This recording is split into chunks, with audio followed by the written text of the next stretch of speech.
Assalamu alaikum, rahmatullahi wa barakatuh, and welcome to the Late Show. We are live, 95.6 FM, Reading, or via live stream, wherever you are.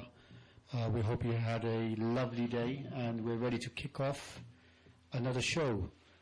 Today's show, inshallah, will be discussing the recent ceasefire in Gaza, and we basically just want to discuss how real is this ceasefire, what does it really mean for the Palestinian people. So I know my co-host, Brother Julian, has been very busy all week gathering up information and talking to Palestinians themselves. So because when it comes to issues like this, we need to talk to the people who are actually involved to get a real understanding of what is really happening, rather than looking at the standard, Sky News or CNN or whatnot. So, how are you doing, Julian? Great to be here, Baba. And it's a hot topic. It's about time we talked about it. I think it's a good topic, actually. Yeah. Now that the dust has settled, literally, for the people in Gaza who've had their homes destroyed and endured 5 weeks of yet another onslaught. I've been speaking to Palestinians in Gaza and in the diaspora elsewhere. A friend of the show who called last week, Amid, really helped me out, and I managed to interview a Palestinian journalist by the name of Tamer Ajrami, and we're going to hear that recording played throughout the show, or certainly clips of it. We might probably upload the full version to the website anyway. More detail on that to come. We have Skype up and running. A brand new version of Skype, as we couldn't remember the password to the old one, but we've gone back to basics. So we do have some callers on Skype lined up to talk about this issue of Gaza and what we're trying to do. We're trying to reach out to as many people as possible. We're trying to encourage as many people as possible to get involved with the show, with all our shows, in fact. So we're trying to use every bit of equipment or tools that we can get hold of. We're coming at it from every angle. The landline is still available on 01189 660 382. And Baba, you know the text number. That's right. And if you're shy and you want to text, it's 07909 567 527. Just also want to, for all those fans out there who cannot hear his voice, Soggy isn't in the studio tonight, unfortunately. We do apologize, but myself and Julian, we will try to make the show as interesting and as fun as possible. Yeah, we'll do our best in his absence. If you are on Skype and you want to get in touch, it's the Late Show 956fm at hotmail.com. Ignore the other one. And I've already had some suspicious characters add me on there. But I won't even call them characters. I'll call them machines. Robots. Yes, but that's technology for you. But anyway, let's start at the beginning. The ceasefire. Yes. How did it come about? I mean, this is something that really puzzles me in a way, because we're not so well informed of what is really going on there. Before this particular ceasefire, apparently the Israelis had reached out to the Egyptians and said that they brokered a deal with the Egyptians, and they didn't want to talk to Hamas. But then it doesn't make sense to talk to the Egyptians, because the Egyptians aren't Palestinians. They don't speak on behalf of the Exactly. So, I mean, I didn't understand what's happening there. And another interesting thing that I read about, I don't know if it's true, because you don't know what's true and not true anymore, is that Israel and Egypt are brokering a deal involving gas, I believe. Yes, gas has been discovered off the coast of Gaza, and people are speculating, could this be the reason that Israel all of a sudden has an interest in controlling the West Bank? But Israel's policy has always been to control the maximum amount of territory. It's always been expansionist from day one. So whether there's gas there or it's just land to be occupied, it's clear that Israel's interest is not in, as they say, defending itself. It's defending the occupation and the land grab. I mean, now with Morsi gone, and now Egypt is, being controlled by individuals who are in cahoots with Israel, as they were for many, many years before with Hosni Mubarak, where they cut off borders and, supplies going into the country and whatnot. So obviously something's cooking there. Yeah, I mean, Tamer Ajrami, who I spoke to, he mentions the short-lived Morsi era and how times were eased slightly under when he was in control of Egypt. So yeah, that's definitely a relevant. Well, I mean, factor. if you had an individual who was going against, Israeli interests, obviously he will get rid of pretty quickly. But you're moving on now to the actual ceasefire in itself. What has actually been agreed? Because I know they spoke with Hamas now, so what are the actual agreements?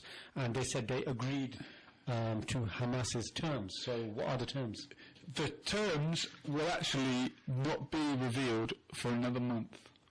They have agreed, it is conceded that they will agree to some of the Hamas terms, but we won't know what that is for another month. Why is that?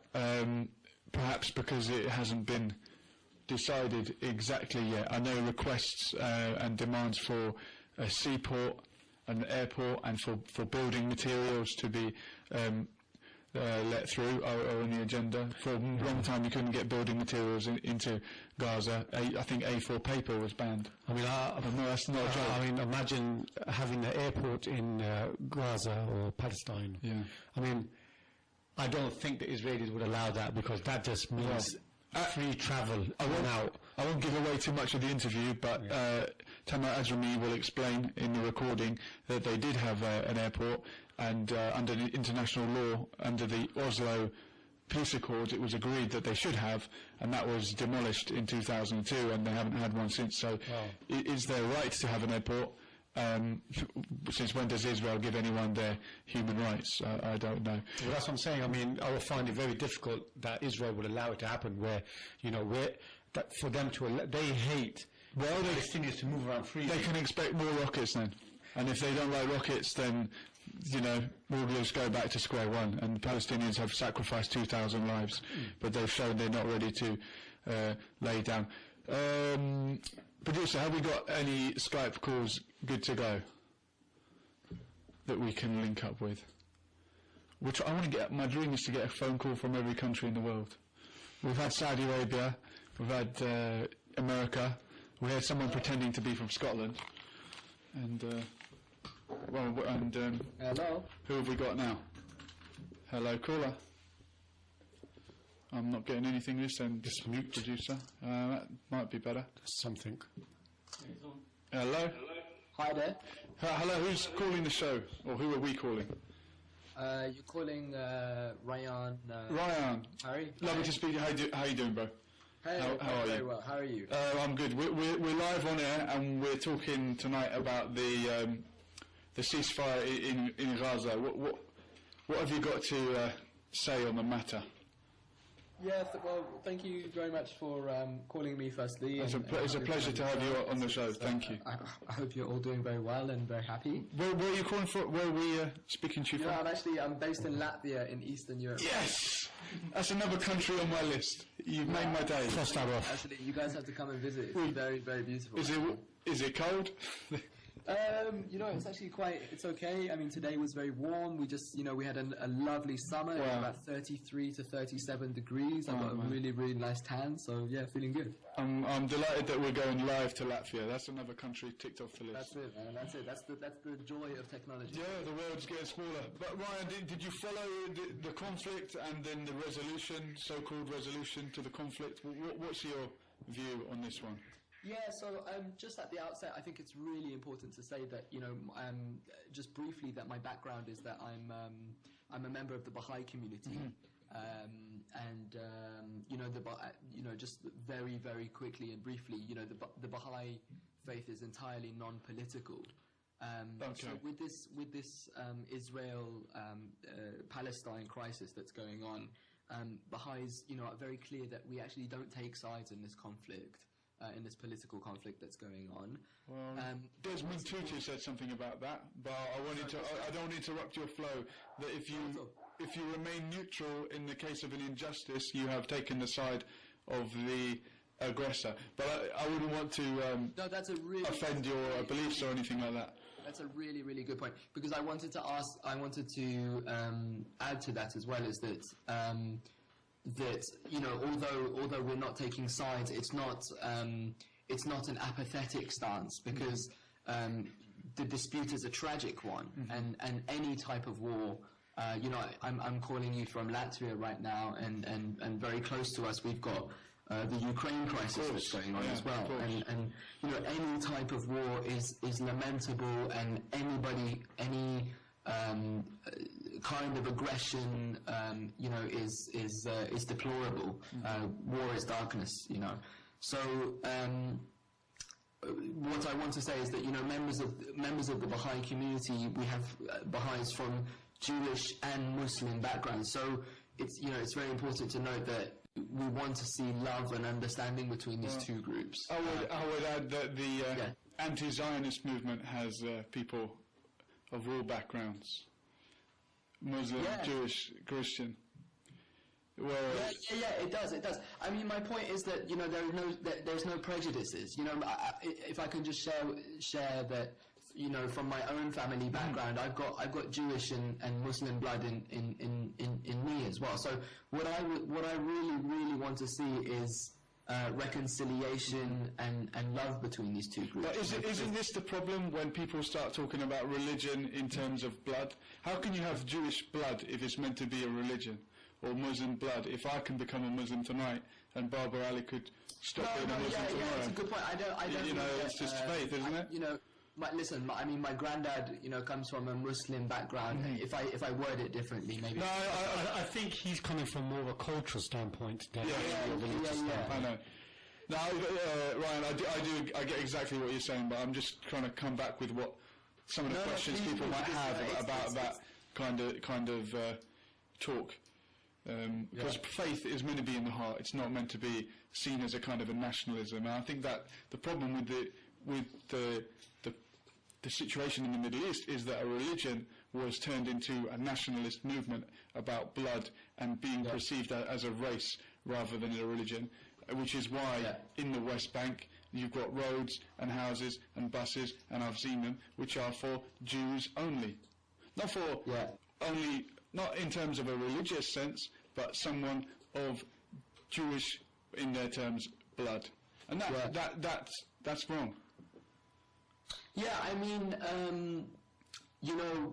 I just want to say that what I want to see is what I would love to see, and actually we do see. I'm a great listener to BBC World Service Radio, and they just ran an amazing documentary yesterday about a music group that has Israeli and Palestinian musicians playing with each other, and that's an amazing manifestation of two peoples coming together. And overcoming their differences through the medium of music. And there's not only one group, but there's many groups who do that. And it's important to shed light on that, because as during the Israeli-Palestinian conflict, what I loved as well was there was a big drive on social media, and I'm a journalist myself. I love this type of thing, of Israelis and Palestinians standing up against the what do you call it? Standing up against the official line of the political parties, and actually saying, "Wait a minute, I've got no hate, I've got no hatred towards you. Actually, I love you." And there was a similar social media campaign that happened a couple of years ago that went all over the world, and it was ran by this Israeli guy. He did a really good TED talk on it, and I can't remember what it was called, but it was again, it was using the power of social media to show actually these two groups are closer than we think. Actually, they're one, and there is a lot of love there if we look deep enough. Right, I have no doubt there are people like that, but from what I've read during the recent conflict, 90% of the Israeli public backed the incursion, the so-called Operation Defensive Shield in Gaza. If you have 90% of the population agreeing with that butchery, it's going to be very hard for the 10% of the good people that you're talking about to make their voices heard. In terms of the let's all sit together and play music, when I one of my visits to Palestine, I spoke to a local activist who said of these such projects where they get 5 Israelis and 5 Palestinians and send them off on holiday and they all get on really well. He said, "Look, this is we are being occupied by an aggressor. You wouldn't have put 200 years ago in America, if you put black children, slaves, and their slave owners together and make a little band, it'd be laughable, because it's an occupying, aggressive force against the occupied. That would be, although I'm all for us living together in peace, but peace comes with justice, and until there is justice between for everyone in the land of Palestine, Israel, where everyone can live equally, then things like playing together in a band will just kind of be like a normalization of the situation." Yeah, I think it's a really interesting point, and definitely what I would like to see is justice prevail, definitely as well, because alongside peace and brotherhood goes justice as well, of course, and justice in every domain, including politics as well. But even if there is 10%, or if there's 1%, or if there's 2%, the power of, I really believe that the power of pure actions, of good deeds, goes a long way, and can be very powerful. So, even if maybe a poll or statistics show that a majority support a certain political line or certain political behaviour, there's a lot of good out there as well. And maybe I would say, for example, there's more than 10%. And I'm a firm believer that the good will prevail. Justice will prevail, brotherhood will prevail, peace will prevail, and we'll see a really, really bright future for this region. Because in the end of the day, for many religious dispensations, Israel, Palestine is the Holy Land, including for the Baha'i community. It's the spiritual and administrative center of the Baha'i community as well. So, it has a very special role to play in the world. Mm-hmm. And what I firmly also believe in as well is Julius, is that I was reading something about the Ukraine crisis as well, and I was thinking, my God, because it's quite similar in a sense, because you've got Russia and Ukraine. You guys are probably following it as well quite closely, what's going on there. That you've got two groups, Russians and Ukrainians, who basically are like one culture anyway, fighting each other. And I was reading this one thing that was saying, that out of every crisis that happens, something good always comes out of it as well, right? So this new realization or new consciousness happens as well. So it's just like in our individual lives as well, that I believe that something bad happens to you, or you're hit by a crisis in your life. We learn from these things, and I think it's similar on a societal and a collective level as well, that when there's big crisis in the country, it leads to more change as well, because it's almost like we don't have an option, It's like there's been so much bloodshed, so much crisis, that something has to shift, something has to push. I think a good example of that, for example, was the economic crisis, for example. A few years ago, it made the world prick up its ears and say, there was quotes from world leaders and actions as well saying, wait a minute, we've got to work. This is a global situation. We need a global solution to a global problem. Something has to give. For sure. Could I just add something in? Yeah. I mean, you said in the beginning of, when you started off the call, you said about that you being, not political when you don't get involved with politics. Yeah. But you've mentioned throughout your whole call that you believe in peace and you believe that justice will prevail. Yeah. But how do you feel justice can prevail? I mean, do you think sacrifices need to be made for justice to prevail, or does justice just happen? It's such a good question, man. Because, I mean, you've clearly stated that, you prefer to sit on the fence rather than get involved. Because then you're saying that the good will overcome evil. But how does that happen without sacrificing? Yeah, definitely. It's a very good question. It's a very good question, and I think it's very hard for me to. I don't have an immediate answer to that. I don't. I think it's how does justice prevail in the world? I think justice prevails. Maybe one way is through our individual actions as human beings every day.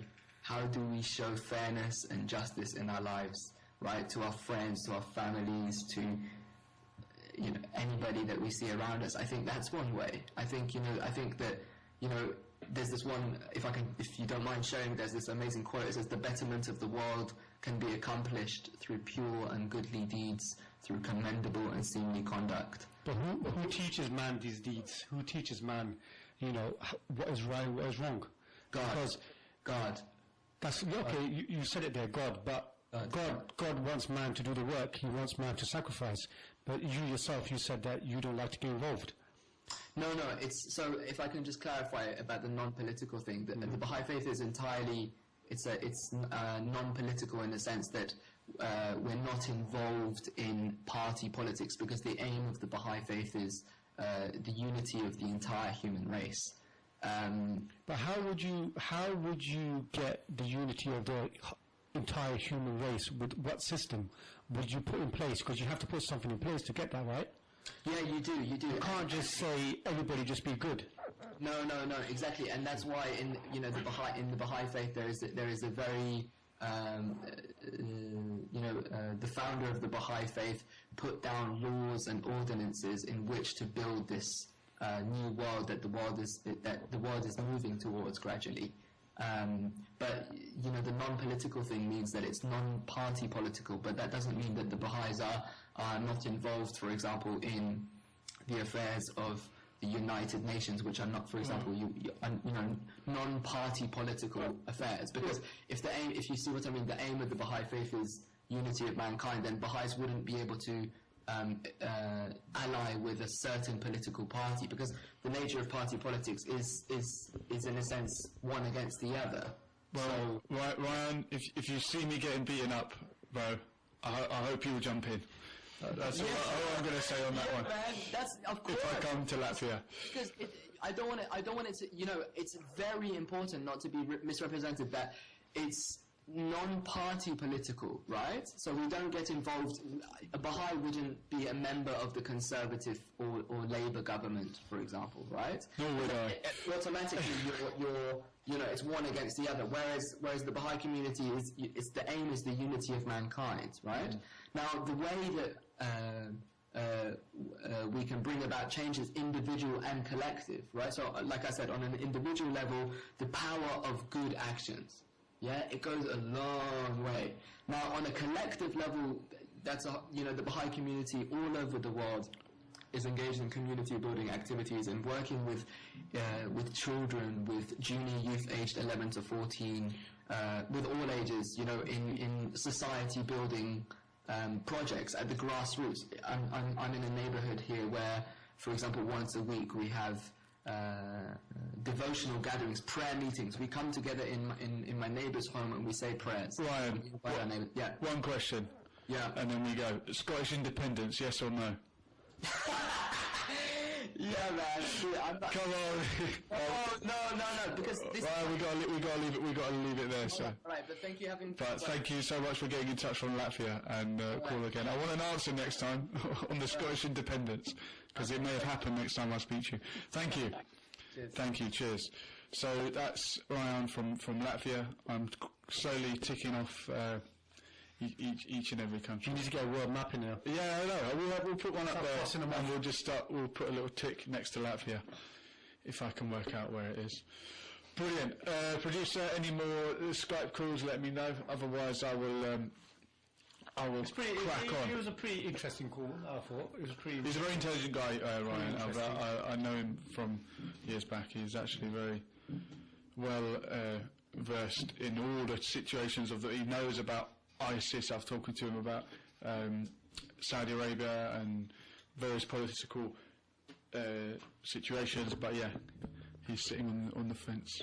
Well, I was having a conversation with my mechanic today, and he said that it's all well that we talk about war, watch war on TV as it's a form of entertainment, right? But it completely One stops second caller. when war comes to you. Yeah. Then everything changes. We're not so impartial then. Exactly. When it arrives on your doorstep. Hello, caller via Skype. What country are we going to now? Who's this? This is Hamid from Saudi Arabia. Hamid, Again. welcome back to the show. And What's up, Julian? how you doing, man? Thank you so much for all your help this week. Breaking up a little bit. You work online, we are one team. You remember this? You are part of the team. Your connection is not great, Hamid. But I'm so sorry. I can just about hear you. I'll try my best. No problem. Living in the desert. Yeah, I know you're a Bedouin now. But I spoke to your friend Tamer, who's in Gaza, and we're going to play that clip very shortly. But is there anything you'd like to add before we go to that clip that you think we should know as a Palestinian? I just have some questions about this ceasefire in Gaza. So, what is this ceasefire is about? Because until now, we lost more than 2,000 were killed, 10,000 injured.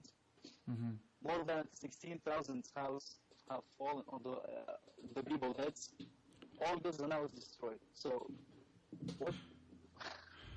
what we're gonna get from this ceasefire? How this will help against the people? Well, This is my question. This is what we want to find this is out. what we want to find out, and not just the people in Gaza, but all of the I know. Palestinians. I know for the whole world. Do you know how this war began in Gaza? Do you have any idea about this? Well, it was Tamer explained it to me in the interview, so I have a basic grasp of it. What's your view? Okay, so about 2 months ago, there's 3 settlers. They said they were kidnapped by Palestinian people. Yeah. Okay, which we found out after that those 3 settlers have died in an accident, car accident. But Israel have put them in the fridge and they have been hitting this to use against the Palestinian. Okay? Yeah. So, all the settlers became very angry and they kidnapped the kid from Jerusalem. Mm-hmm. And they burned him alive. I don't know if you I remember. Oh, man. So, after that, Hamas has promised Israel if the settlers not stopping this kidnapping things, because they try to kidnap more people, more kids, and have been attacked the Palestinian cities to throw rockets. Okay, but Israel didn't wait the promise to come through. They started Gaza. They have been doing all this just to destroy Gaza, because they know all the resistance inside Gaza is coming stronger and stronger, and they have some issues to fight them. And as we saw, Gaza lost more than 2,000 and 10,000 injured. Mm-hmm. Most of them are legs cutting, arms cutting. So they destroyed everything. And Palestinian lives were lost in the West Bank also before. Is that's correct? Yeah, it's not just in exactly. Gaza, in all of occupied Palestine. I think in the incursion that happened following the kidnapping. I think 10 Palestinians were killed in the West Bank. In the West Bank, exactly, in Ramallah and in Nablus. Yeah. So even the war economic there in Nablus and the West Bank have stopped because of this. Yeah. Look, Hamid, we're going to play the clip now from your good friend Tamer. So listen out, and if there's anything you think we should add, just give us a call back. All right. Thank you very much for getting in touch, friend of the show. No, it's all right. The landline was perfect last time, but Skype is difficult. But we're going to play the clip now. And this is Hamid. It's thanks to you that we've got this account from someone living in Gaza. So look, yeah, have a listen, and we'll be in touch. All right. Thank you very much for calling. Good night. Thank you. Good night. That's Hamid, Palestinian from Nablus in the West Bank, who I met 3 years ago, and he's been a good friend ever since. So we're going to play the recording now of my interview with Tamer Ajrami, a journalist in Gaza, and he'll explain a little bit about the backdrop to it. Tamer, Assalamu alaikum. How are you doing? Thank you. Alhamdulillah. Thank you so much for agreeing to speak to me on this. I can't tell you how much of an honour it is to be speaking to you. Thank you. It really kind of struck me when I wanted to arrange this interview, and I realised that we take for granted our electricity and we can just pick up the phone and call anyone, but at night time there's no electricity where you guys are because of the situation. To be honest, I think a lot of people listening won't really understand the situation. Obviously, you're living there, you've seen it. What started the problem this time round? We think this war, it just, Israel attack at all. The issue started from that time when the Israeli government, announced to the group that the Palestinians kidnapped, the 3 Israelis. It was very, wrong. It wasn't correct. So at that time, the Palestinian government was, established. The new government. So Israel wants to break down this, agreement between the Palestinian factions. Okay, the unity government. Okay, Fatah and Hamas made a unity government. Is that correct? Yeah, that's it. So and this is a problem for Israel. Yeah, this is a very big problem for Israel. So Israel at that time wanted to break this unity between the Palestinian factions, especially between Fatah and Hamas, Understood. between West Bank and Gaza. So Israel doesn't want this regulation to be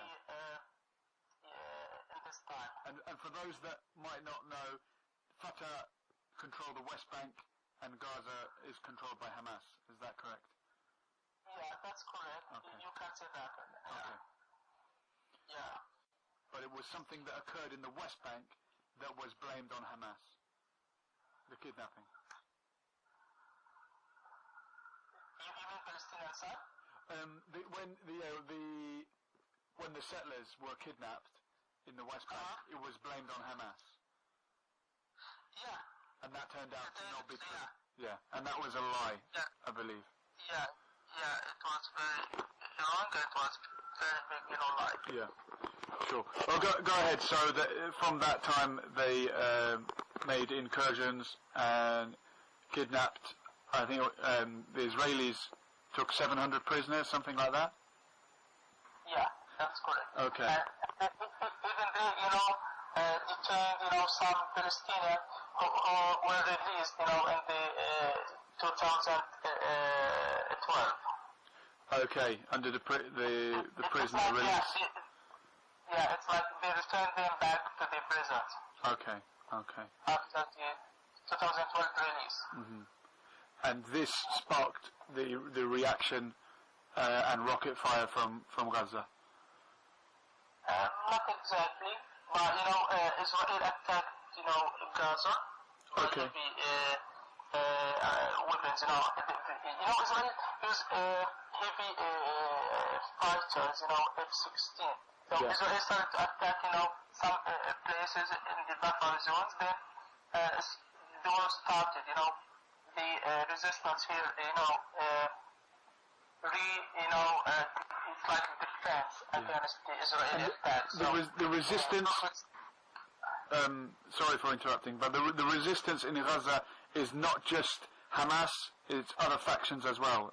Is that correct? Yeah, that's correct. I've seen even a lot of pictures I've seen coming from Gaza. Some of the martyrs are draped in the green Hamas flag. Some are draped in the yellow Fatah flag, and there must be Islamic Jihad as well. Are all of the factions united together in this resistance? Yeah, exactly. Yeah, that's correct. I'm glad to hear that. I'm very glad to hear that, because we only hear about Hamas, but really it's all the Palestinians together. Yeah, we are very happy of this unity. The resistance here are united against the Israeli. Why we see the internationals, all talk about Hamas. I think it's because Hamas is the big faction in Gaza, and because Al-Qassam, the military wing of Hamas, is well trained and well ready for such war. So Hamas has the big numbers of fighters and the new rockets or new missiles that they can show of in front of the world. So that's why the media talk about Hamas. Yeah, they are the strongest faction. Another question that comes to mind is the other resistance movements. For example, in occupied Lebanon, in the south of Lebanon, Hezbollah, who have been unfortunately busy elsewhere, were they quiet on the issue? Did the Palestinians feel let down by them? What is the feeling in Gaza and Palestine in general towards, for example, Hezbollah? Actually, we got upset about what the Hezbollah did by keeping silent. As a person from Gaza, you expected more from them. Exactly. From Hezbollah to at least to say something. Is it because they have been dragged into the conflict in Syria that they can't say anything, or that they didn't want to get involved? Yeah, I think so, That's right. So the conflict in Syria is proving a good opportunity for the Israelis, I guess. Yeah. It's keeping the Arabs and the Muslims divided against each other. Exactly, that's correct. Yeah, okay. Right, so how was life during those, was it 4 or 5 weeks of the onslaught? How did people go about their daily business? Most of the families, in the buffer zones and nearby the border, all the families left to shelters, UN schools and some relatives, friends' houses, and even the midtown in Gaza was under, restrictions in movement, because Israeli aircraft, attacks at any part in Gaza, attacks cars, motorcycles, any building in Gaza, so was very restricted. Most of the traders, shops was under the blockage, and was restricted to move, and even to do any business at that. Okay, so after much loss, 2,000 lives, people here watching that are heartbroken for the people that have lost so much. How can we talk about a victory? Because I've seen people parading and celebrating. Obviously, they're celebrating peace, and they have survived, so they are victorious in that sense. But what have they actually won? Have any demands been met? What does this ceasefire mean for the Palestinians? Actually, it's heartbreaking. It's a loss. Actually, we lost, in 2000 Palestinians in Gaza, and we have around 11,000, injured.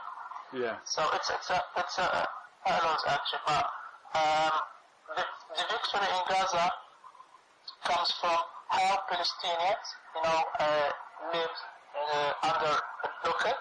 Yeah. And with little, resources, they made the Israeli plan failed in front of Gaza borders. Yeah. The Israeli government with this big, trained military forces didn't, go for their plan. So I think this is the first, issue or the matter to talk about in this victory. And also, the second thing is that the Palestinian resistance, for the first time, they got to go behind the Israeli forces and directly attack the Israeli forces and, succeeded in killing some of the Israeli soldiers who entered Gaza in the buffer zone. Yeah, I think the resistance killed over 60 soldiers. Is that correct? Yeah. And they managed to.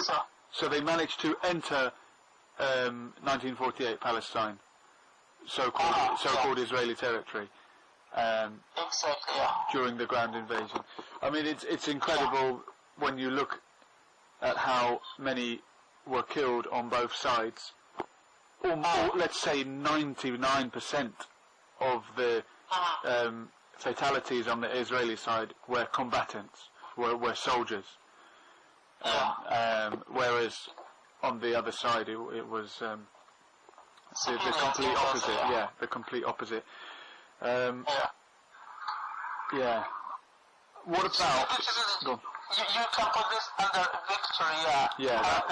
So that is the victory that we can take from it. Yeah. Okay. Understood. Yeah, that's right. Another question we had for you was: are the borders now open?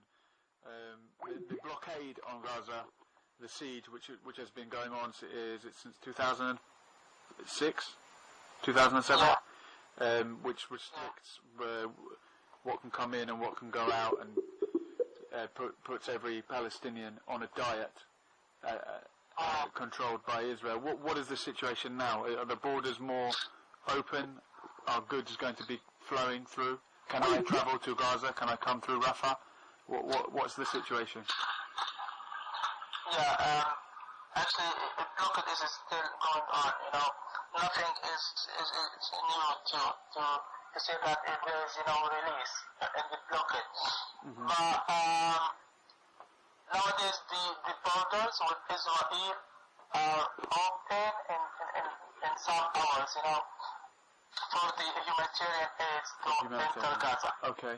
Yeah, for Rafah border, it is still closed in front of the passengers coming into Gaza or passengers leaving Gaza Strip. So no one's travelling from Egypt to Gaza? It depends on who's travelling to Gaza from Egypt. Okay. For example, today morning, a delegation from Organization of Islamic Cooperation just entered, Gaza this morning. Yeah. I think for the individuals, it's not that easy for them to enter Gaza. Sure.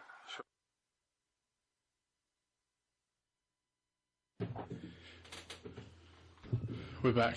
Thank you so much for time. Getting an echo there, Yasser. We're back live. that's part one of my conversation with Tamer, and we'll come back to that shortly. That was the backdrop to it. I did a little bit of research in my busy week, and from my conversation with Tamer, just to give kind of a few facts that people might not realise that are crucial to this situation that unfolded. The unity government that you heard Tamer mention, the agreement between Fatah and Hamas. Fatah and Hamas are the two factions that the Israelis have tried to divide for years. Fatah was Yasser Arafat's party, which had popularity from the 70s and 80s through to the 90s, and the Palestinians were behind it. And then with the passing of Yasser Arafat and the failure of the agreements made by Fatah, the Palestinians elected Hamas, and the Israelis and the whole world turned their back on Hamas and said, no, you've had a democratic election, but you've elected the wrong one. The wrong people. Yeah, so the fighting between Fatah and Hamas really weakened the Palestinian resistance, but April of this year saw a pact between Fatah and Hamas, a unity government, and that is a threat to Israel, because that essentially means that Hamas have agreed to the treaties that Fatah have signed. So they're agreeing basically showing solidarity throughout the whole of Palestine. Yeah. But it also means that the whole of the Palestinian elected representative accepted the European and American conditions for peace, which means that they would recognise Israel on the borders of the Green Line and renounce violence. So there is no excuse not to negotiate with Hamas. So the Israelis were looking for an excuse, and Netanyahu, the Prime Minister, you know what he said in 1989 when the Tiananmen Square massacre happened? Remember in China when the government, you got the guy in front of the tank protesting, and they massacred hundreds of people in Tiananmen Square. Netanyahu said, while the world was focused on that event, Israel should have taken its opportunity to expel thousands of Palestinians from their land. You know, that's the kind of opportunistic hawk like leader that you're talking about, who would use an opportunity while the world is looking at one thing, like some kind of magician. Yeah, they prey on vulnerability. Yeah. So, fast forward to 2014, when the kidnappings happened, although Amid has just given us a different theory on what actually happened from the official line. But whatever you want to say about it, we now know it was not Hamas who killed the 3 children, and that the children had been dead almost instantly, very shortly after going missing. But when the children did go missing, the Israeli government used this as an opportunity to flip the West Bank upside down, to go after Hamas, and You're just creating an excuse, something that... Yeah, they arrested 700 people and killed 10 and blew up 2 houses searching for 3 kids that have gone missing. I say kids, one of them was 19. That's an adult. Known for a long time, they'll kill so many. So they used that opportunity to provoke a reaction. And Tamer mentioned in an interview that for a long time Hamas held back, but some other factions did fire rockets. So the Israeli propagandists they want to start the clock when they want. It's like me running up to you and punching you in the face, and then when you retaliate, I say, "Oh look, this man's attacking me."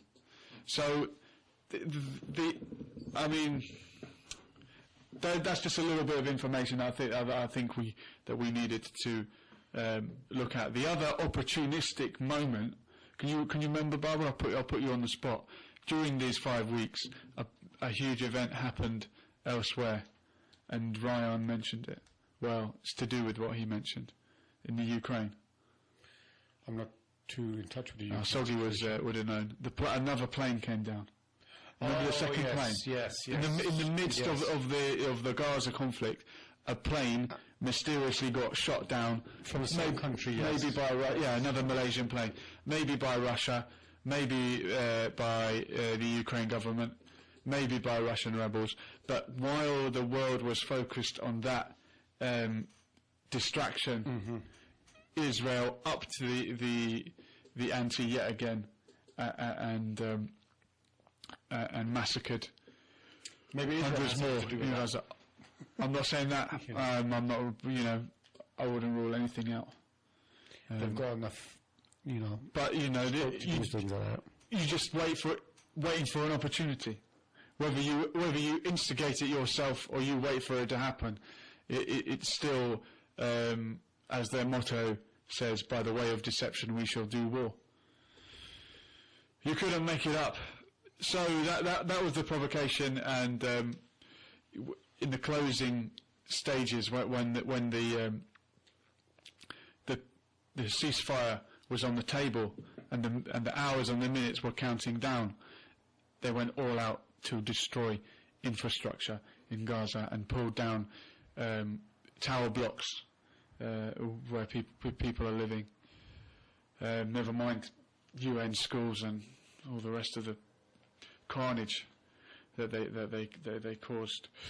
Anyway, if you want to tell me I'm wrong, or you want to agree, there are going to be many to disagree with you. Well, the facts are there, but if you've got a different spin on it, or you want to sit on the fence, call me 011 89 660 382, and we'll discuss it on air.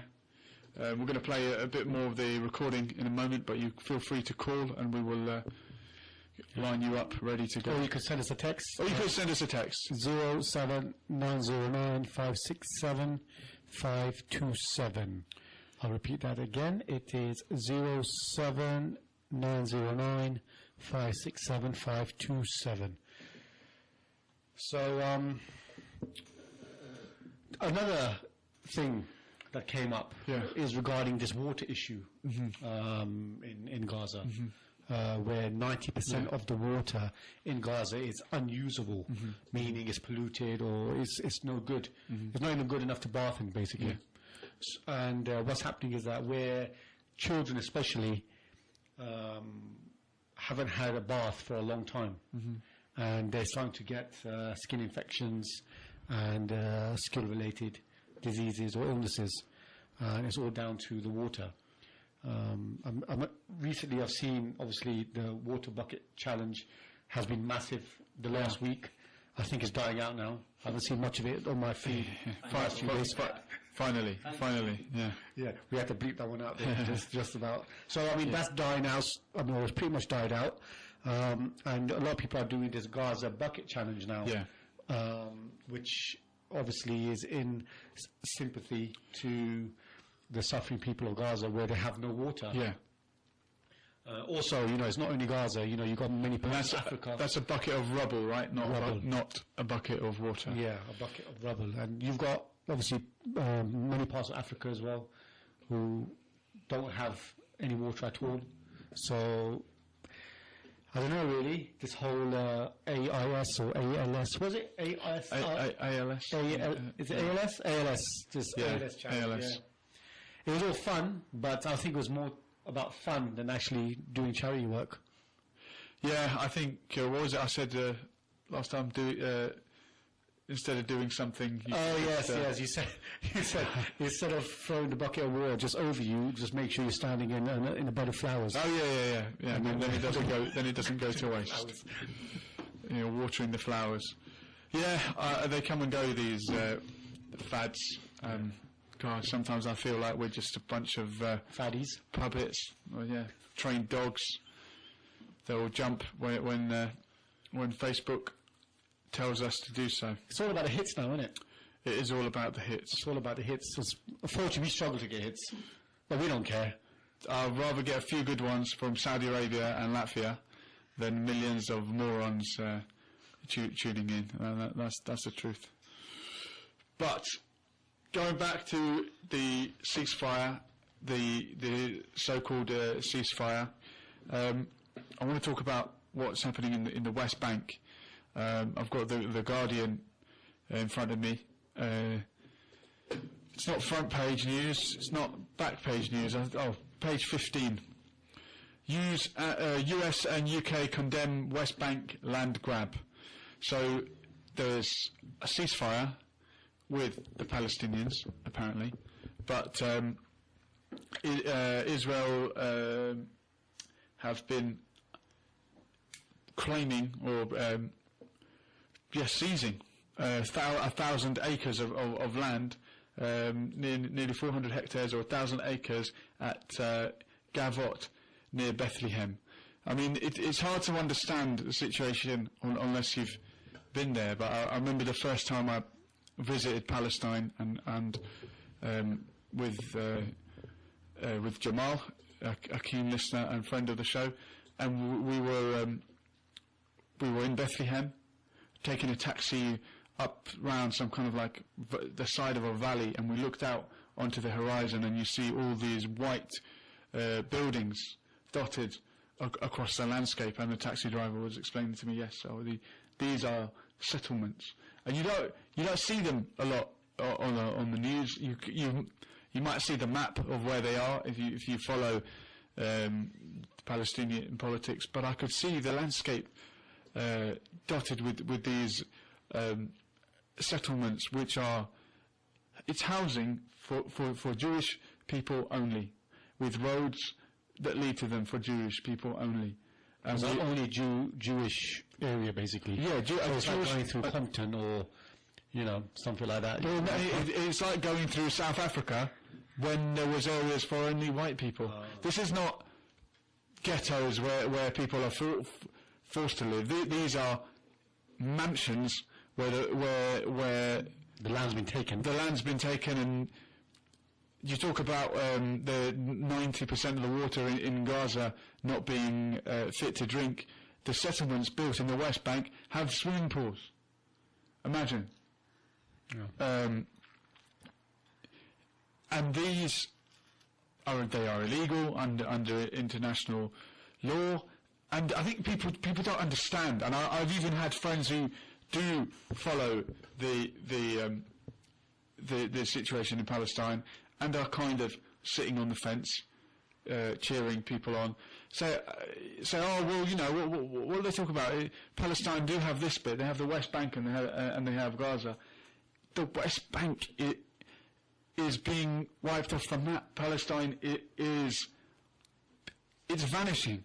Disintegrating. It's disintegrating because exactly the Israelis are creating these towns and villages for their citizens, and Jewish citizens at that only, not Jewish religion, of the Jewish race. And we've just had a ceasefire, but 1,000 acres of land is being seized for the purposes of building homes for only Jewish Israelis, and this is land owned by Palestinians. I'll just read from the Guardian. Israel's economics minister Naftali Bennett, who visited Gush Etzion settlement in the occupied West Bank on Monday, applauded Sunday's decision as an appropriate Zionist response to murder. So, yet again, it's looking for the excuse of how can we find a reason to extract punishment on the Palestinian people, collective punishment.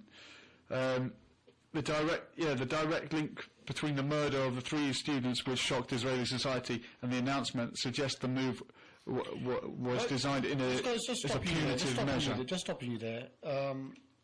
I actually read somewhere that those 3 Israelis that supposedly got killed by Palestinians were actually soldiers. Okay. Every Whether they died from Palestinian hands or a car crash, that's irrelevant. But were they actually soldiers who actually were actively, on duty? well, look, but they were obviously on the day off at that point. I take your point, Barbara. Every Israeli serves in the Israeli Defence Forces From the age of 18 or something. From the age of 18. Apart from the heroes that refuse to do it and are in prison for it. And there is a group now called Breaking the Silence, which is former Israeli soldiers who are speaking out about the atrocities and those that have refused on moral grounds to put on the uniform. They are the true heroes. They are among the 10% that Ryan talked about, or I think it might be 1%. It doesn't matter if it's 0.1%. These are the good people who are rightly so refusing to serve in the occupation.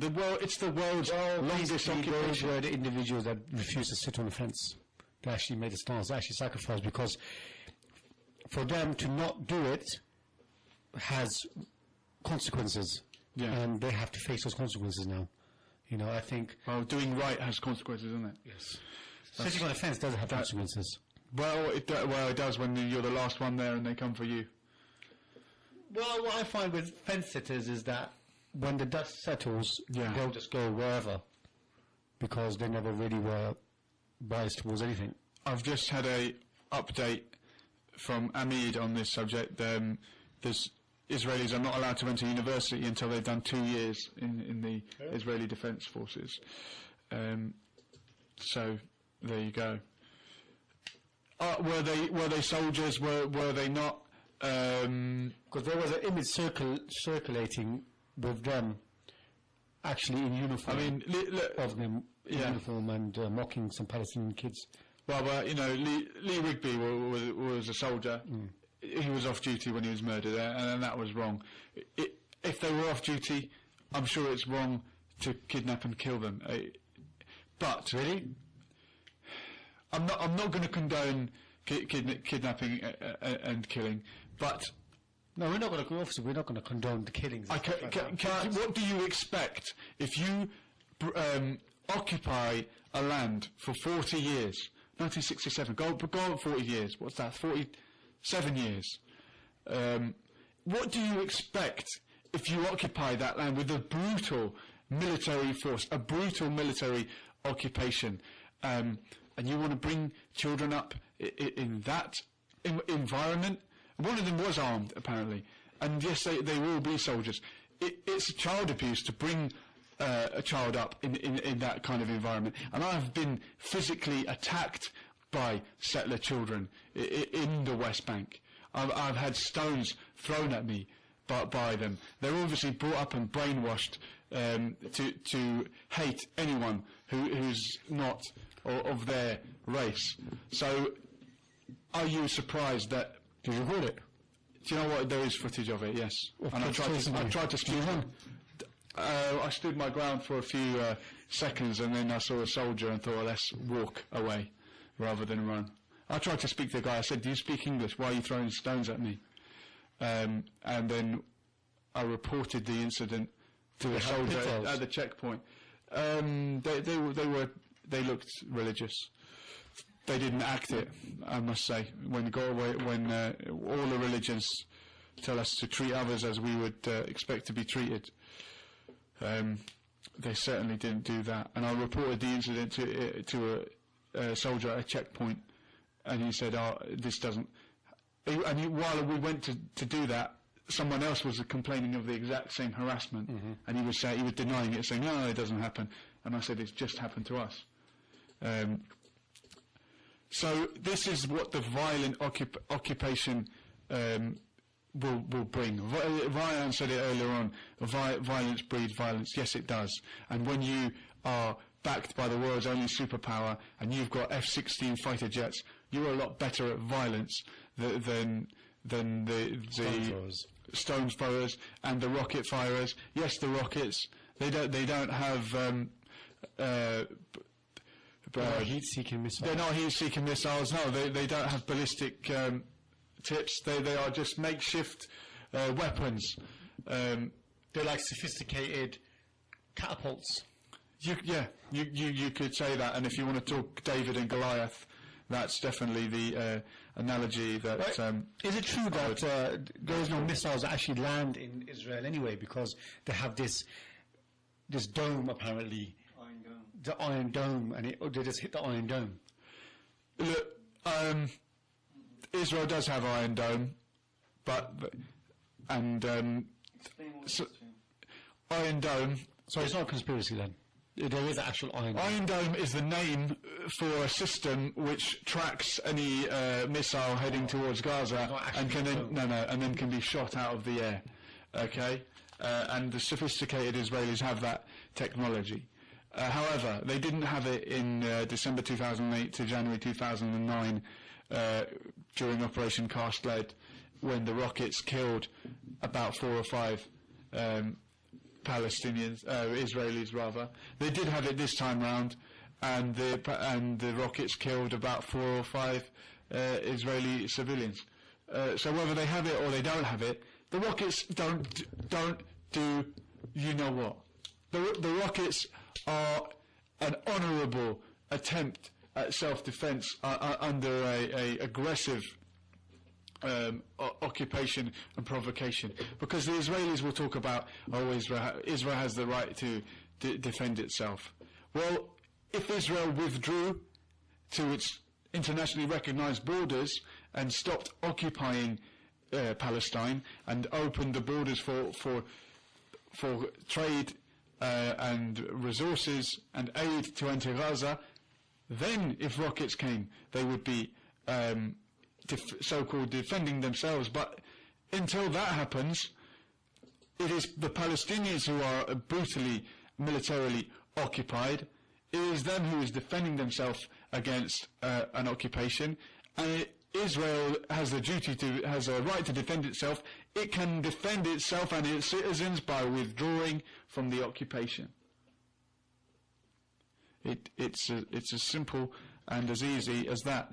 But if you have a different view, or you know better, 011-89-660-382, and yeah, let's hear it. Or if you're on Skype, you can also give us a call. Have we got any texts coming in, Barbara? What's the number? It's 07909 567 527. Give us a So, I mean, we could obviously talk about this all night. You know, people have been talking about it for the last...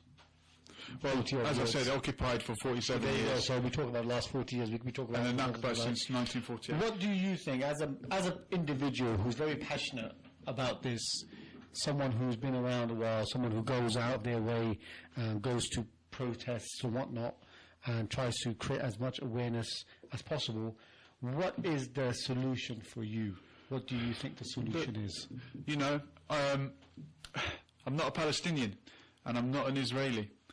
The people who live between the River Jordan and the Mediterranean Sea, not a huge area, have to sort this one out for themselves. It is their choice. It is their decision. But at the moment, not everyone there is getting a decision, is getting a say in that decision. For me, I think what you may find is, you know, Palestinians would always revert back to how it happened. Mm-hmm. And how it happened was that their land got taken away from them. Mm-hmm. So whether it's 40 years ago or it'll be 400 years ago, the fact remains that the land was taken from them. So now the Israelis are there. Okay, they created Israel. Yeah. You know, they're there now, yeah? They're not going to go away. They won't go away, and the Palestinians are definitely not going to go away. So now maybe they need to come to some sort of resolution where they have to get on with it. Look, anyone has the right, in my view, anyone has the right to live in the land that they were born in. Okay? So the Israelis that are born there have a right to live there. Yeah. And I don't think anyone reasonable. Well, I don't think the Palestinians would deny that either. Yes, I agree. The majority of Palestinians would acknowledge that. Yeah. But many Israelis are dual citizenship, have dual citizenship. And American accents. They will also be. Yeah, I mean, I've met them in Abraham's grave. When I entered the grave. Abraham Lincoln? Not that one, a different one. Prophet Ibrahim alayhi salam. Okay. The grave site is split down the middle between Muslim and Jewish, and having entered the masjid and seen it from the Muslim side, we went to enter the Jewish section, myself and Jamal, who was travelling with me, and we were questioned about our religion, and I proudly stated that I don't follow any religion, and I was let through, as was a friend with me who was Christian. They asked Jamal, "What religion are you?" He said Muslim, and they grabbed him. A guy with a machine gun wrestled him out of the premises, and Jamal, as he told me, instinctively put his thumb over the end of the machine gun. I said, I don't think that would stop the bullets, but you panic in the moment. So you have to put a lid on it. Yeah, exactly. Maybe he's got superpowers. I don't know. He just bent the end of the rifle. But this is what I'm talking about. Apartheid. It's all well and good to say, "Oh, let's all be friends and all be in a band together," Jews and Muslims. It's not like that.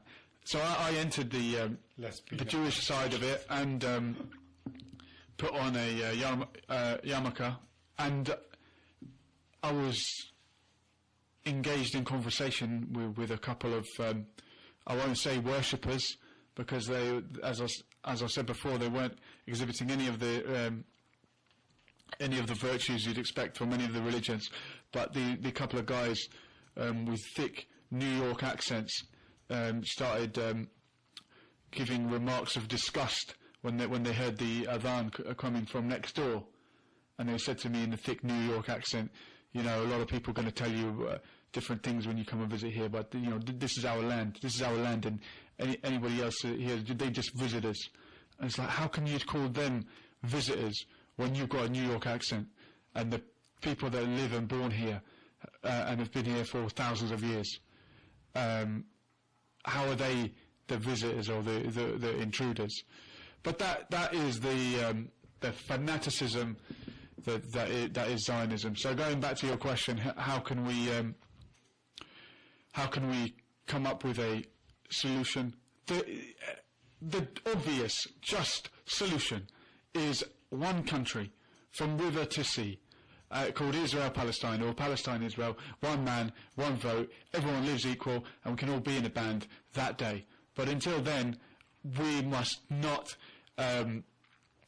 we must boycott Israel.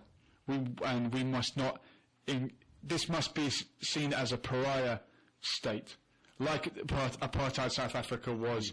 It doesn't take a genius to work it out. You don't need to be an Einstein to work it out, although he did when he refused to accept the honorary presidency of Israel. And if former American President Jimmy Carter has worked it out and has written a book on why Israel is an apartheid state, then surely us, the likes of us, can see it for what it is, and we must turn our back on it, and we will not accept anything other than a free and independent country. But if they want to have a fair two-state solution and the Palestinians accept it, that is the Palestinians' choice, and I would back their decision. It's not our decision, it's the Palestinian people that will decide their future. There should be separate, two states. I'm saying ideally it should be one state, one man, one woman, one vote, called Israel, Palestine, or Palestine, Israel, but it is for the Palestinians to choose their destiny. If they want to accept a fair two-state solution, and one has never been offered to them, then that is their decision. But how can you have a two-state solution when the occupier is building towns and villages on your land only for the other people, only for the occupier. It's disgusting, but people don't understand it. Even clued up, intelligent people don't understand it. Because someone once said to me, a good friend who was trying to understand the situation and maybe play devil's advocate to an extent, and he said, "Oh, listen, Julian, you know, from 1948 until 1967, the West Bank was occupied by Jordan." True, this is true. And the Palestinians never had a problem with that, so why do they have a problem with Israel occupying it? I could understand that this guy had obviously heard a little bit of Zionist propaganda and he wanted to get my answer to it. From 1967 to 1948, when Jordan occupied the West Bank, they weren't expelling people from the West Bank and building towns and villages for people from Jordan only. On the contrary, the majority of people in Jordan are actually descended from people that were driven out of Palestine in 1948 anyway, but that's a different story. This occupation of the West Bank and East Jerusalem and the Gaza Strip has gone on, as we said, for 47 years. And until that stops, it is any rocket, any form of defiance and resistance, whether violent or non-violent. It is the Palestinians who are defending themselves, and it is the obligation of Israel to protect their citizens who have the right to live in peace in the land that they were born in, if they don't pick up a weapon and perpetuate the illegal occupation. They have the right to live in peace. But until the occupation is over, there is no justice. And no justice, no peace. Right. Two more things I just want to add to that. Anything. Before we call it a night. Anything goes. Because, you know, we can go on all night talking about this subject. The question I posed was, or what I'm going to pose to you, is that many Arab nations or Muslim countries do not recognize Israel as a nation. Correct? Well, the majority have accepted peace treaties with Israel. Okay, peace treaties, but they don't recognize the governments that don't are Iran and Syria. And that may explain why Iran and Syria are lined up for the next US invasion. But isn't countries like Saudi Arabia, they don't recognize Israel as a... Saudi Arabia is Israel's best friend. Whether they pay lip service to the we don't... No. Yeah. I want to say what is actually said. I'm not saying what is done. I'm saying what is said. Sure. So the majority of Arab nations do not recognize Israel as a state. Yes. You could say that, but in reality that's not the case. I know. Yeah, sure. I accept your point. So, the gentleman that you spoke to, how do Palestinians feel about the other Arab nations? Do they feel abandoned? I mean, what is their take on the outside world? Do Palestinians feel abandoned? That's it. Well, you know what? Let's roll the next clip from Tamer, and we'll because he addresses that point, and then we'll finish with that. Okay, and that will answer your question.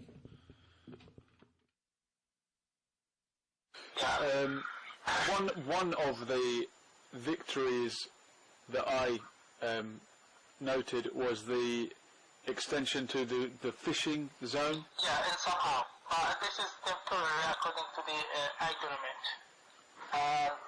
This matter, I mean, the fishing, area will be discussed after a month of this ceasefire, as well as the airport and the seaport in Gaza. In 2002, the Israeli, Israeli aircraft attacked the airport and completely destroyed the airport. For the seaport, we used to have the start for the ceasefire, but at that time it stopped. I think for the financial problems or like that. Well, it's just something else on a long list of human rights atrocities Exactly. on the Palestinians. But it's important to so mention. we blame the group, and we blame Arab, and we blame the human rights organizations. Yeah. Let me share something with you. Go ahead.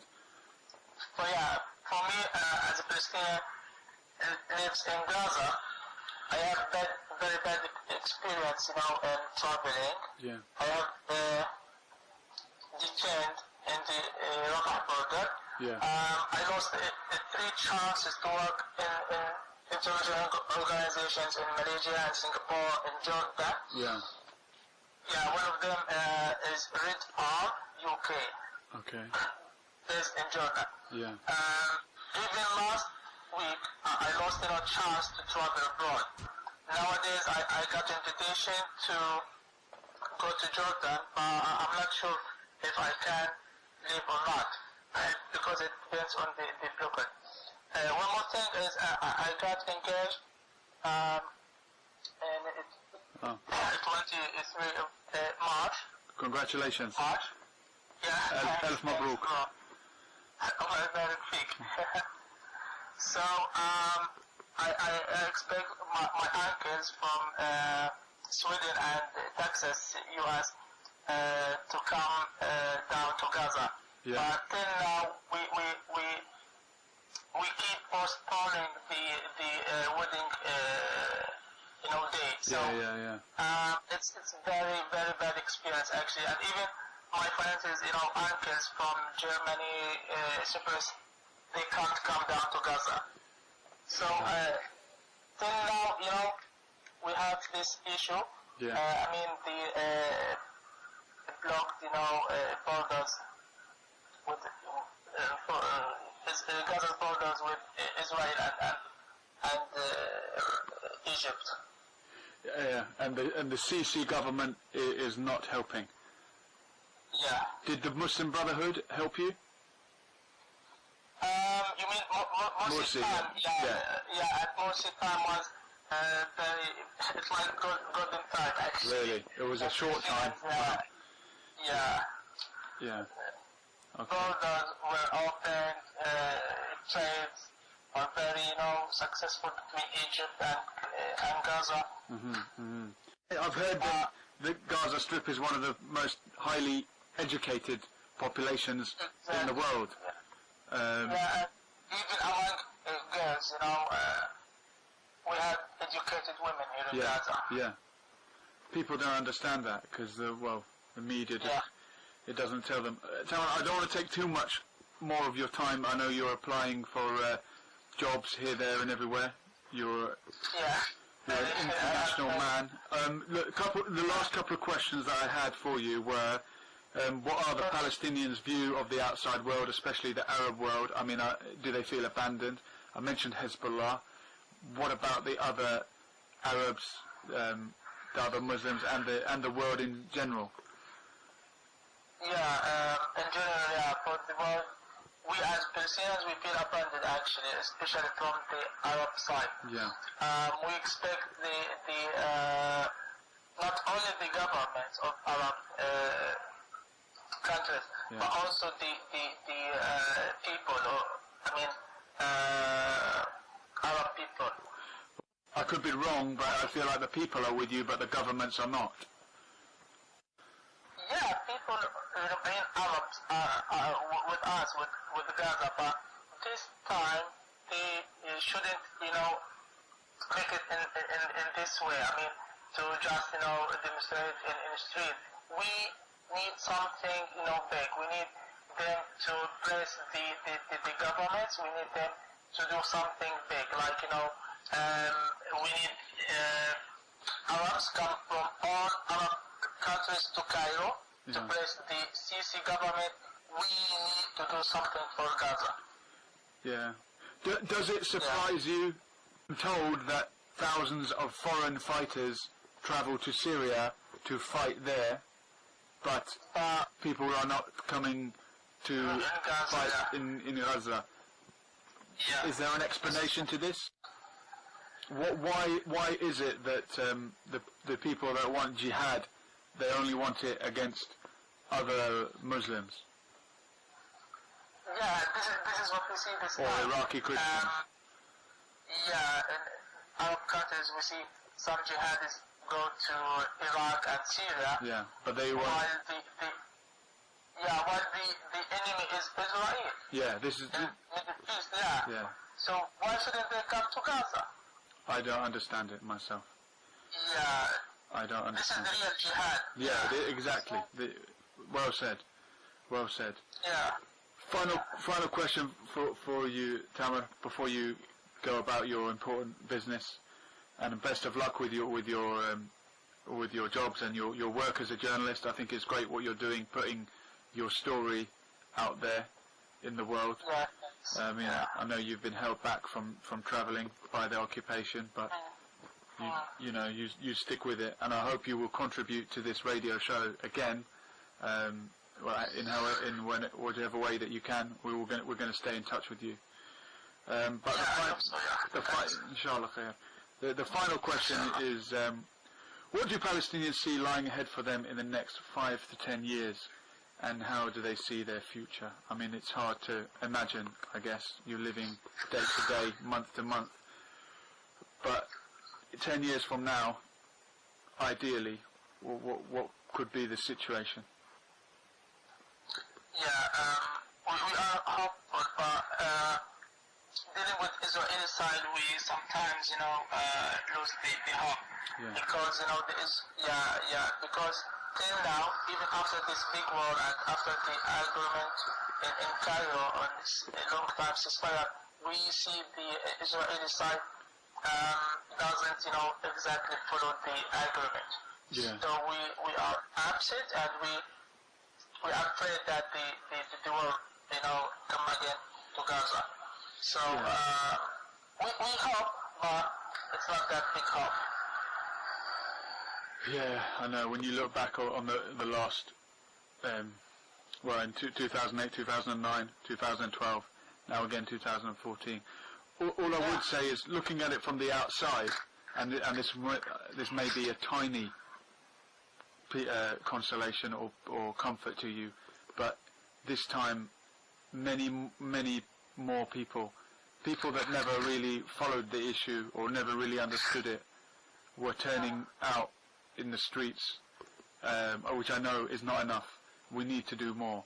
But people that never really thought about Palestine or knew where it was were turning up to marches and talking about it and posting about it, and there seems to be a real momentum now for awareness, and the boycott, divestment and sanctions movement is taking effect. A lot of companies in the UK that sell Israeli goods have had to change their policy. So if I hope that is some hope to you, I know it sounds pathetic for me to say it from thousands of miles away, and feeling helpless, but we are with you.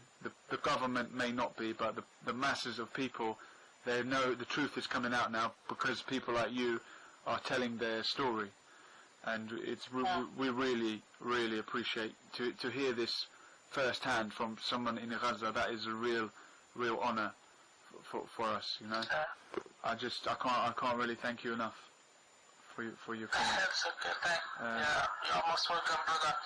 I'm thankful for the people in UK actually, because they do very big, help to Gaza. Well, especially the boycott. I read an article too about how the people in UK pressed the last week of this war. Israel attacked the towers in Midtown Gaza. I heard about that. In the final week, in the closing stages, as the ceasefire approached, they went all out to destroy infrastructure. Yeah. And Israel in this war, attacked, factories. I know one of the biggest, factory in Gaza, Al Auda factory for biscuit and ice cream. Yeah. This factory export to Arab countries and West Bank. Yeah. Israel completely destroyed this factory. Oh man. So Yeah. this is just to keep they call it, I've heard they call it mowing the lawn in Israel. Yeah. Every few years they bring Gaza back down, back to square one. It's just, it's heartbreaking. But you are resisting and you're not lying down, and I appreciate that. Yeah. All the Palestinians.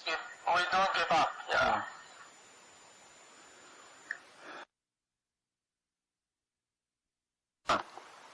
For your time, and I would love to read your journalism, your articles. I'm happy to get you, actually. It's my pleasure. I want to tell you something. My fiancée is, a reporter. She's a writer. She has a blog. Yeah. Yeah, so we share together in this blog. So I think I want to connect you with her, Rana. Her name is Rana. Yeah, Rana Shami. Yeah. Okay. What is the website? What is the blog? I mean, send it to me on Facebook anyway. But yeah, I'll send it. Yeah. Rana 319. .wordpress.com. I would really like to have a look at that, and I'm sure people listening would also want to have a look.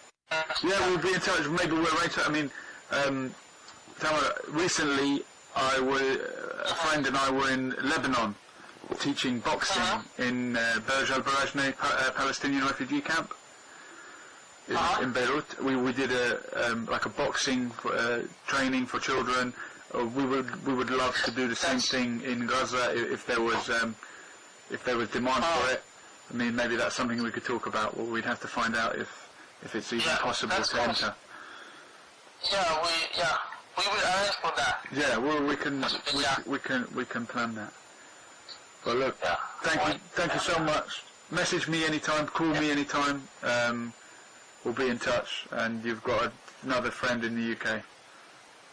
So this program, the late show, is on Wednesday? It's Wednesday night, so that's every Wednesday. So tomorrow night, 10 p.m. UK time, which I know is not a good time for you guys because it's midnight and there's no electricity. Midnight.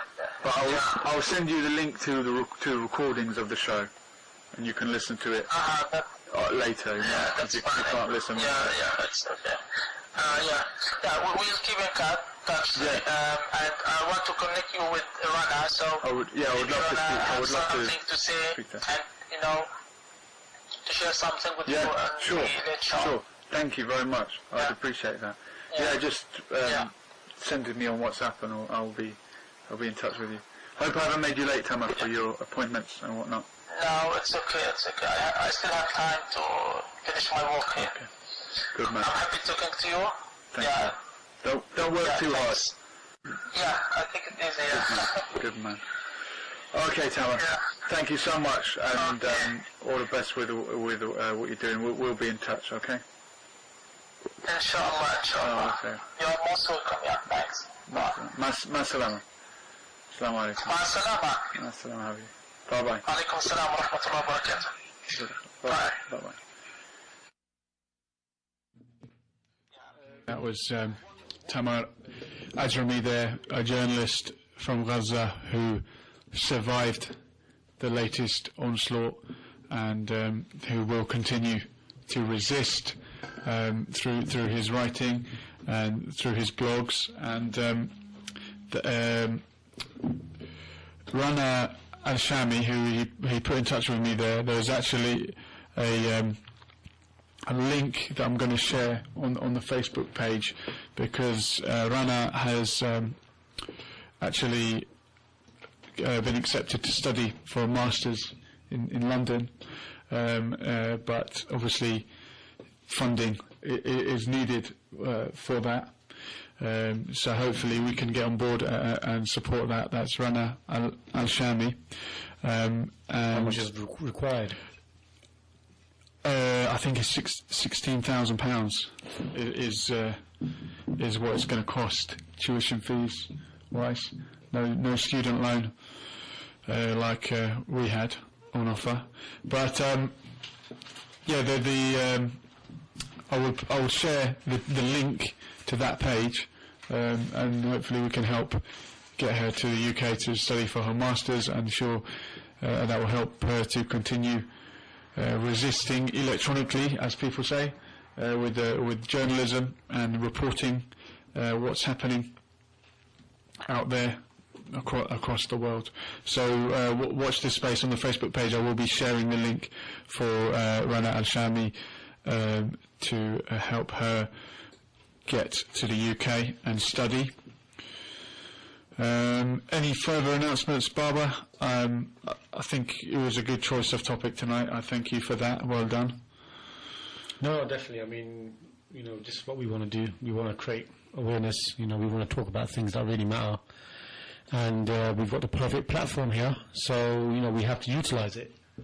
And if you have a issue that you would like to raise with us, if you've got a halal agenda, as Sogi says, we're happy to help you with that. We miss Sogi. Yeah, he wasn't here tonight, unfortunately.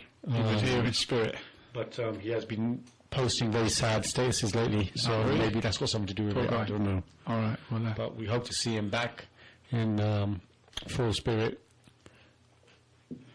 next week. Yeah. Well, thanks once again to Tamer Ajrami for speaking to me and sharing his experiences. Nothing beats hearing it from the people themselves. You've said it before that we want to be the people's voice, not just people in Reading. People from Latvia to Palestine, Saudi Arabia, America. We will conquer the world slowly but surely. We had to announce that. We had to plug that in. Yeah, definitely. Yeah. I think we'll wrap up the show for this evening. Inshallah, next week, stay, on our page. Yeah. Keep an eye out, keep an ear out next week. Keep it locked. From Wednesdays at 10 p.m, inshallah. Next week's discussion or topic to be confirmed. So, yeah, that's it from us from tonight then. This has been the Late Show. We're here. We're gone. Laters. Assalamu alaikum wa rahmatullahi wa barakatuh. الذين هم في صلاتهم خاشعون. Hello, caller. Who's this? Put him on. Hello. Who's this? Yes, one number. You're through. You're live. We've just ended the show, but you are on air. Right, but I just want to speak off air if I can. Okay, no problem. He wants to speak off air. Yeah. All right. So, can we? Is that possible? Yeah. We're gonna. Yeah. ثم خلقنا